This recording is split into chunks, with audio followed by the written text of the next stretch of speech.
Google Earth 4.3 just became available, so this is a quick first look at some of the new features. We'll start by looking at the new lighting effects, the new atmospheric and real-time day and night lighting. So when you first load up Google Earth 4.3, you'll see the new atmospheric lighting, and I've also got the clouds turned on here.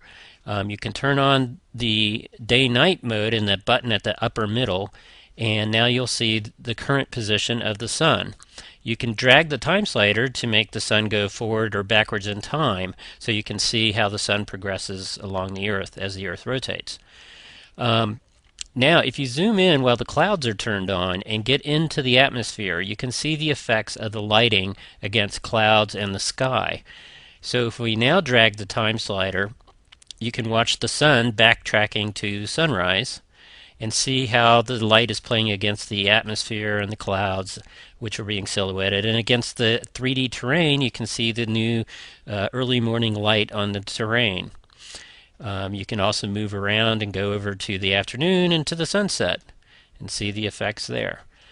So I think we're going to see a lot of cool screenshots out of these new lighting effects.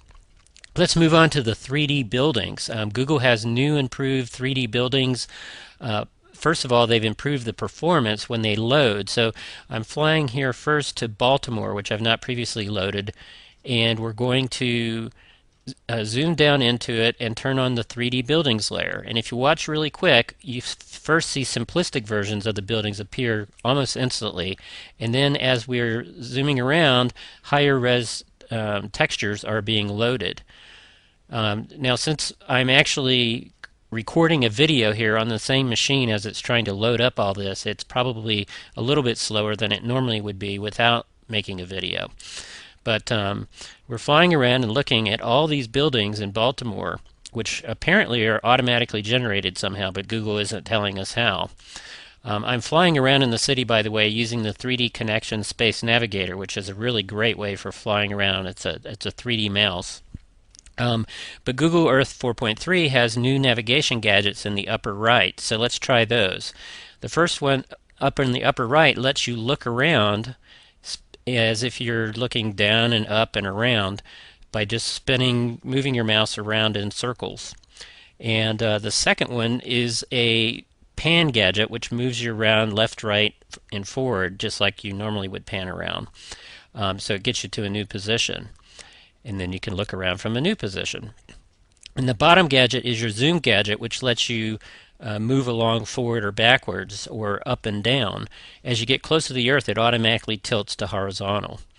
So these nav gadgets really help you get a new feel for looking around.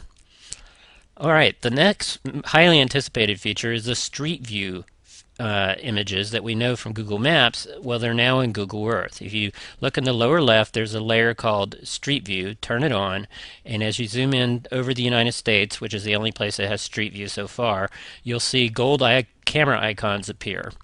Now I'm zooming into Raleigh, North Carolina, which has Street View, but also has 3D buildings, and I'll show you why I'm doing that in just a second.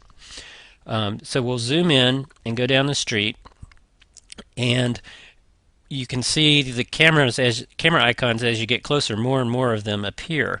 But as you get down really close, you'll actually see the Street View images and in the case of here, they're spherical panoramas. And if you click on one of these, you'll get a place mark icon that appears showing you that street map. But then you click on it and it lets you jump into the picture. And now you're in the photo viewer mode of Google Earth. You see the little representation of the image up in the upper right, and you can click the white rectangle and drag it around to change your view around. And you can also zoom in and out with the mouse scroll wheel, or with the zoom thing in the upper right. The other thing you can do is if you click on the transparency slider, you can turn off the Street View image and see the underlying 3D imagery. So you can see how closely the Street View images match the 3D images underneath. This is a really cool thing that I really like, that you can compare the 3D buildings against the Street View imagery. Now the other thing you can do is if you look, you can see the little gold camera icons from within the photo view, and if you double click on those, it flies you to that next street view. So this is the way you can traverse down the street and see other street view images. So here I'm moving closer to this street intersection, and now you can see I'm at the street intersection, and I can compare once again, turn the transparency down, and see the 3D buildings underneath. You can exit this mode in the upper right, and there again you see the spherical images or the icons in the distance. And now I can move down the street and double click on another street view icon and see what it looks like down there and fly into it. So now you have another perspective. So you can move all around and check out the street views.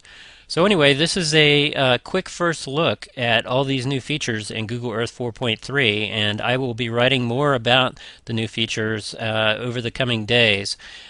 Just keep reading at Google Earth blog to see other interesting new things. Thanks for joining us.